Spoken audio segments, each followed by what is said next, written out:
एक बार भगवान गौतम बुद्ध अपने शिष्यों के साथ किसी पर्वतीय स्थल पर ठहरे थे। शाम के समय वह अपने एक शिष्य के साथ भ्रमण के लिए निकले। दोनों प्रकृति के मोहक दृश्य का आनंद ले रहे थे।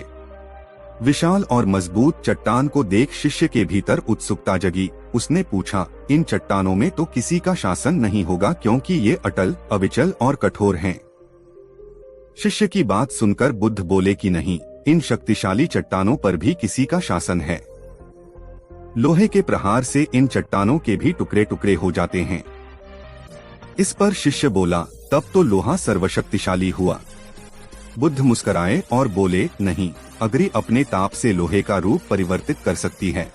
उन्हें धैर्यपूर्वक सुन रहा शिष्य बोला, इसका मतलब अग्नि सबसे शक्तिवान है। बुद्ध ने फिर उसी भाव से उत्तर दिया, नहीं, जल अग्नि की उष्णता को शीतलता में परिवर्तित कर देता है तथा अग्नि को शांत कर देता है। शिष्य कुछ सोचने लग गया। बुद्ध समझ गए थे कि उसकी जिज्ञासा अब भी पूरी तरह शांत नहीं हुई है। शिष्य ने फिर सवाल किया, आखिर जल पर किसका शासन है? भगवान बुद्ध ने उत्तर दिया, वायु का। वायु का वेग जल की दिशा को बदल देता है। शिष्य कुछ कहता इससे पहले ही बुद्ध ने कहा कि अब तुम कहोगे पवन सबसे शक्तिशाली हुआ। नहीं, पवन सबसे शक्तिशाली नहीं है। सबसे शक्तिशाली है मनुष्य की संकल्प शक्ति, क्योंकि इसी से पृथ्वी, जल, वायु, अग्नि इत्यादि को नियंत्रित किया जा सकता है। जीवन में कोई भी महत्वपूर्ण कार्य संकल्प शक्ति के बगैर असंभव है, इसलिए अपने भीतर संकल्प शक्ति का विकास करो। महात्मा बुद्ध को एक सभा में भाषण करना था। जब समय हो गया तो महात्मा बुद्ध आए और बिना कुछ बोले ही वहां से चल गए। तकरीबन 150 के करीब श्रोता थे। दूसरे दिन तकरीबन 100 लोग थे, पर फिर उन्होंने ऐसा ही किया, बिना बोले चले गए। इस बार 50 कम हो गए। तीसरा दिन हुआ, 60 के करीब लोग थे। महात्मा बुद्ध आए, इधर उधर देखा और बिना कुछ कहे वापस चले गए। चौथा दिन हुआ तो कुछ लोग और कम हो गए, तब भी नहीं बोले। जब 5वां दिन हुआ तो देखा सिर्फ 14 लोग थे। महात्मा बुद्ध उस दिन बोले और 14 लोग उनके साथ हो गए। किसी ने महात्मा बुद्ध को पूछा, आपने 4 दिन कुछ नहीं बोला, इसका क्या कारण था? तब बुद्ध ने कहा, मुझे भीड़ नहीं, काम करने वाले चाहिए थे। यहाँ वो ही टिक सकेगा जिसमें धैर्य हो। जिसमें धैर्य था वो रह गए। केवल भीड़ ज्यादा होने से कोई धर्म नहीं फैलता है। समझने वाले चाहिए, तमाशा देखने वाले रोज इधर उधर ताक झांक करते हैं। समझने वाला धीरज रखता है। कई लोगों को दुनिया का तमाशा अच्छा लगता है। समझने वाला शायद 1000 में एक ही हो, ऐसा ही देखा जाता है। महात्मा बुद्ध एक गांव में प्रवचन सुना रहे थे। उन्होंने पास हुए लोगों के समीप अपनी मधुर वाणी से सभी को संबोधित करते हुए बताया कि हर किसी मनुष्य को धरती माँ की तरह सहनशील तथा क्षमाशील होना चाहिए। क्रोध मानव का ऐसा शत्रु है जो दूसरों को तो हानि पहुँचाएगा, साथ में खुद भी उससे नहीं बच पाएगा। इसलिए क्रोध, ईर्ष्या मानव की सबसे बड़े शत्रु है। सभा में सभी लोग शांति से उनकी बात को ध्यान पूर्वक सुन रहे थे। तभी वहाँ उस सभा में एक अति क्रोधी व्यक्ति भी उपस्थित था। वह पहले तो उनकी बात सुनता रहा, फिर वह अचानक महात्मा जी से क्रोधित होकर बोला। बोलते समय उसका आंखें खून के समान लाल हो रही थी। उसने बोला कि तुम ढोंगी हो, यहाँ बैठकर लोगों को बेवकूफ बना रहे हो। यह जो भी तुम कुछ कह रहे हो ना, इसको सचमुच करना बहुत मुश्किल है। समझे, तुम्हारी इन बातों का कोई मतलब नहीं है। यह सब बातें कोई मायने नहीं रखती असल जिंदगी में। कहानी सुनाना बंद करो धूर्त महात्मा, और जहाँ से आए हो वही चले जाओ। ऐसे कठोर वचन सुनकर भी महात्मा जी ने उस क्रोधी पुरुष का कोई विरोध नहीं किया और न ही उसकी बातों पर कोई भी प्रतिक्रिया दी। वह शांत रहे और अपना काम करते रहे, जिससे वह पुरुष और भी क्रोधित हो गया। उसकी समझ नहीं आया वह क्या करे। तब उस पुरुष ने महात्मा जी के मुंह पर थूक कर चला गया। अगले दिन जब उस व्यक्ति का क्रोध शांत हुआ और उसे अपनी गलती का पछतावा हुआ, तब वह आत्मग्लानि में जलने लगा। और फिर उसने सोचा कि उस महात्मा से मुझे माफी मांगनी चाहिए। वह महात्मा जी की खोज में उसी स्थान पर गया जहां महात्मा जी कल प्रवचन दे रहे थे। लेकिन महात्मा जी वहाँ कहाँ मिलने वाले थे, वह तो अपने शिष्यों के साथ अन्य किसी गांव की यात्रा पर निकल पड़े।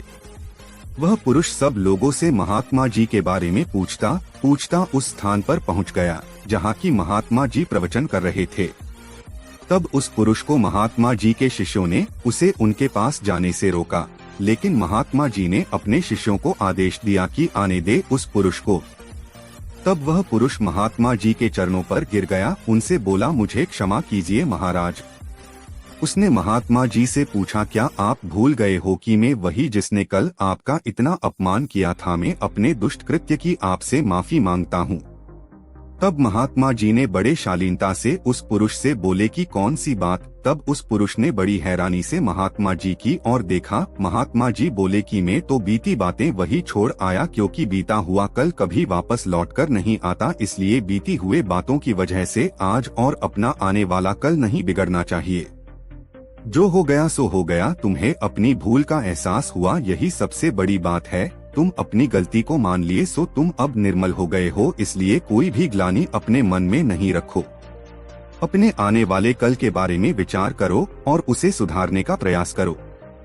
महात्मा जी की बात सुनकर उस पुरुष के मन का भार हल्का हो गया और उसने महात्मा जी के चरणों को पकड़कर कहा, आज से मैं अपने क्रोध का त्याग करता हूँ और धैर्यवान और क्षमाशील होने का प्रण आज से लेता हूँ।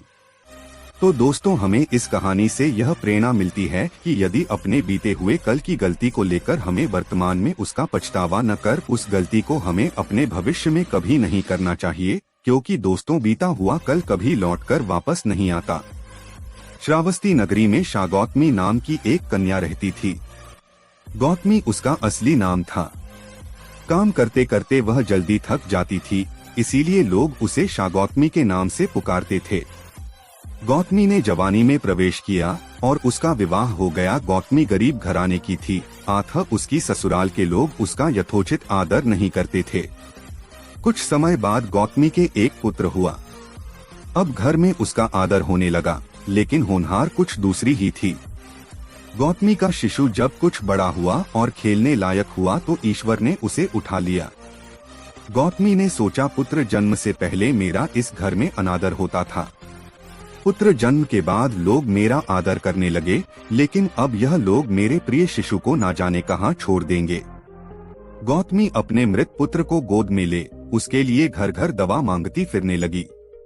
लोग ताली बजाकर हंसी ठटठा करते हुए कहते, पगली कहीं मरे हुए की भी दवा होती है। किसी भले आदमी को गौतमी पर बहुत दया आई। उसने सोचा, इसमें इस बेचारी का दोष नहीं, यह पुत्र शौक से पागल हो गई है। इसकी दवा बुद्ध भगवान को छोड़कर और किसी के पास नहीं। उसने कहा, देवी तुम बुद्ध भगवान के पास जाकर उनसे पूछो। गौतमी अपने शिशु को गोद में ले जहाँ बुद्ध पालथी मारे बैठे थे पहुंची और अभिवादन करके बोली, महाराज मेरे पुत्र को दवा दीजिए। तथागत ने कहा, तूने अच्छा किया जो यहाँ चली आई। देख, तू इस नगर में से जिस घर में किसी की मौत ना हुई हो, राई के दाने मांग लो, फिर मैं तुझे दवा दूंगा। भगवान की बात सुनकर गौतमी बहुत प्रसन्न हुई और राई के दाने लेने के लिए जल्दी। पहले घर में जाकर उसने निवेदन किया, देखिए बुद्ध भगवान ने मुझे आप लोगों के घर से राई मांग कर लाने को कहा है, आप लोग राय देने की कृपा करें। गौतमी के यह शब्द सुनकर एक आदमी झट से घर में से राई के दाने ले आया और गौतमी को देने लगा। गौतमी ने पूछा, पहले यह बताइए कि इस घर में किसी की मौत तो नहीं हुई? यह सुनकर घर के लोग आश्चर्य से कहने लगे, गौतमी यह तू क्या कर रही कह रही है? यहाँ कितने आदमी मर चुके हैं, इसका कोई हिसाब है? गौतमी बोली, तो मैं आपके घर से राई ना लूंगी। गौतमी दूसरे घर गई, सब जगह यही जवाब मिला। उसने समझा शायद सारे नगर में यही बात हो। उसे एकदम ध्यान आया कि बुद्ध भगवान ने शायद जानबूझकर ही मुझे राई मांगने के लिए भेजा है। वह शीघ्र ही अपने मृत पुत्र को नगर के बाहर श्मशान में ले गई। उसे अपने हाथ में लेकर बोली, प्रिय पुत्र, मैंने समझा था शायद तुम ही अकेले भरने के लिए पैदा हुए हो, लेकिन अब मुझे मालूम हुआ कि मौत सबके लिए है जो पैदा हुआ है। इतना कहकर अपने पुत्र का श्मशान में अंतिम संस्कार करके वह वहां से लौट आई। लौटकर गौतमी बुद्ध के पास गई। बुद्ध ने पूछा, गौतमी, राई के दाने मिल गए? गौतमी ने सिर हिला दिया। वह सच जान चुकी थी। महात्मा बुद्ध जी के समय की बात है। अजातशत्रु नाम का एक राजा था। उनका राज्य बहुत अच्छा चल रहा था, किंतु कहते हैं ना कि समय हमेशा एक जैसा नहीं रहता। ऐसा ही अजातशत्रु के साथ हुआ। राजा कई मुश्किलों से घिर गए और उन मुश्किलों से बाहर नहीं निकल पा रहे थे। उन्होंने कई युक्तियां अपनाई, लेकिन असफल रहे। एक दिन उनकी मुलाकात एक तांत्रिक से हुई। राजा ने तांत्रिक को अपनी मुश्किलें बताई। तांत्रिक ने राजा की बातों को ध्यान से सुना, फिर उसने एक उपाय बताया। तांत्रिक ने कहा, आपको पशु बलि देनी पड़ेगी, तभी आपकी मुश्किलों का समाधान होगा। पहले तो राजा काफी सोच विचार में पड़ गया, लेकिन उन्हें जब कोई भी रास्ता ना दिखा तो उन्होंने तांत्रिक की बात मान ली। तांत्रिक के गया कहे एक बड़ा अनुष्ठान किया गया। पशुओं को मैदान में बलि देने के लिए बांध दिया गया। संयोगवश उस समय महात्मा बुद्ध राजा के नगर में पहुँचे। वे उसी स्थान से गुजर रहे थे जहाँ पर राजा ने अनुष्ठान कराया था। महात्मा बुद्ध ने जब देखा कि निर्दोष पशुओं की बलि दी जाने वाली है, तो वे राजा के पास गए और बोले, राजन, आप इन निर्दोष पशुओं को क्यों मारने जा रहे हैं? राजा बोले, महात्मा जी, मैं इन्हें मारने नहीं अपितु राज्य के कल्याण के लिए इनकी बलि देने जा रहा हूँ, जिससे सारे राज्य का कल्याण होगा। महात्मा बुद्ध बोले, क्या किसी निर्दोष जीव की बलि देने से किसी का भला भी हो सकता है? थोड़ा सा रुककर महात्मा बुद्ध ने जमीन से एक तिनका उठाया और राजा को देते हुए बोले, इसे तोड़कर दिखाइए। राजा ने तिनके के 2 टुकड़े कर दिए। बुद्ध बोले, इसे अब कौन जोड़ दें? राजा बोले, महात्मा जी, यह आप कैसी बातें कर रहे हैं? इसे तो अब कोई भी नहीं जोड़ सकता।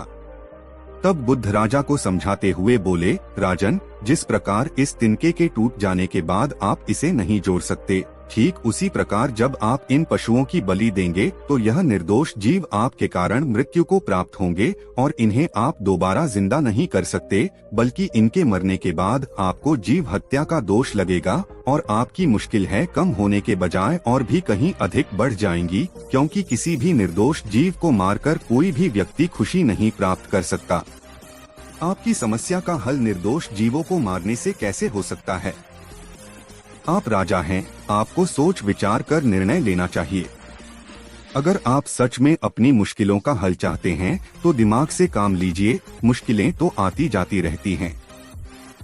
यही जिंदगी का सच है। निर्दोष को मारने से समस्याएं नहीं समाप्त होंगी, बल्कि उसका हल आपको बुद्धि से ही निकालना होगा। बुद्ध की बात सुनकर अजातशत्रु उनके चरणों में गिर पड़े और अपनी भूल की क्षमा मांगने लगे। अजातशत्रु ने ऐलान करा दिया कि अब से उनके राज्य में किसी निर्दोष जीव की हत्या नहीं की जाएगी। एक समय महात्मा बुद्ध को शहर के एक व्यापारी ने अपने घर भोजन के लिए आमंत्रित किया। बुद्ध जब उसके घर पहुंचे तो व्यापारी के पड़ोस के बहुत से लोग बुद्ध से भेंट के लिए आए। उन लोगों के बीच में ही एक चोर भी आ गया और महात्मा बुद्ध को देखते ही पूछा, स्वामी जी, क्या मैं आपके पैर धो सकता हूँ? महात्मा बुद्ध अनुमति देते उससे पहले ही वह उनके पैर धोने लगा। उस चोर के नगर में बहुत चर्चे थे। नगरवासी से पापी दुष्ट कहते थे। जब वह चोर महात्मा बुद्ध के चरण धो रहा था तो वहां आए लोगों ने मन ही मन सोचा कि महात्मा बुद्ध उस चोर को अभी दूर हटने को कह देंगे, लेकिन ऐसा नहीं हुआ और वह चोर महात्मा बुद्ध के पैर धोकर वहां से चुपचाप चला गया। एक व्यापारी ने महात्मा बुद्ध से पूछा, स्वामी जी, आप जानते हैं कि वह व्यक्ति कौन था? महात्मा बुद्ध ने कहा, नहीं नहीं, मैं नहीं जानता कि वह व्यक्ति कौन था, लेकिन जो भी था उसने श्रद्धा बहुत थी। व्यापारी कहने लगा, वह व्यक्ति एक चोर था। उस व्यक्ति से नगर के सभी लोग घृणा करते हैं और मैं भी, क्योंकि वह इस नगर का बदनाम चोर है। वह लोगों के ईमानदारी से कमाए हुए धन को चुरा कर ले जाता है। महात्मा बुद्ध ने वहां आए सभी लोगों और उस व्यापारी से एक सवाल किया। महात्मा बुद्ध ने पूछा, एक साहूकार से तुमने 100 और तुम्हारे मित्र ने 50 रुपए कर्ज लिया, लेकिन साहूकार ने तुम दोनों का कर्ज माफ कर दिया क्योंकि तुम दोनों ही साहूकार का कर्ज चुका सकने में असमर्थ हो। यह देख वहाँ खड़ा तीसरा व्यक्ति दोनों में से किसे अच्छा कहेगा, साहूकार को या उन कर्जदारों को जिन्होंने साहूकार से कर्ज लिया था। व्यापारी ने कहा, स्वामी जी, निश्चित तौर पर वह साहूकार ही अच्छा व्यक्ति है जिसने दोनों का कर्जा माफ कर दिया। महात्मा बुद्ध ने कहा, जैसे आपने उस साहूकार को अच्छा कहा है, ठीक उसी प्रकार लोग भी उसी व्यक्ति को अच्छा कहते हैं जो अच्छा करता है। महात्मा बुद्ध ने अपनी बात को आगे बढ़ाते हुए कहा, अगर आप सभी लोग उस चोर से घृणा करने की बजाय उसे सही राह दिखाने में सहायता करते तो शायद आज वह भी आपकी ही तरह एक सभ्य पुरुष बन सकता था। लेकिन आप सभी को केवल उस व्यक्ति की बुराई नजर आई। आप में से किसी ने भी कभी भी उसको सही राह दिखाने की कोशिश नहीं की। अगर आप सभी लोग मिलकर अपनी ही तरह उसे भी कामकाज करना सिखाते तो शायद आप लोगों की वजह से उसका जीवन भी बदल सकता था। तो अगर आपको महात्मा गौतम बुद्ध की इस कहानी से कुछ सीखने को मिला हो तो अपने दोस्तों के साथ इसे जरूर शेयर करें।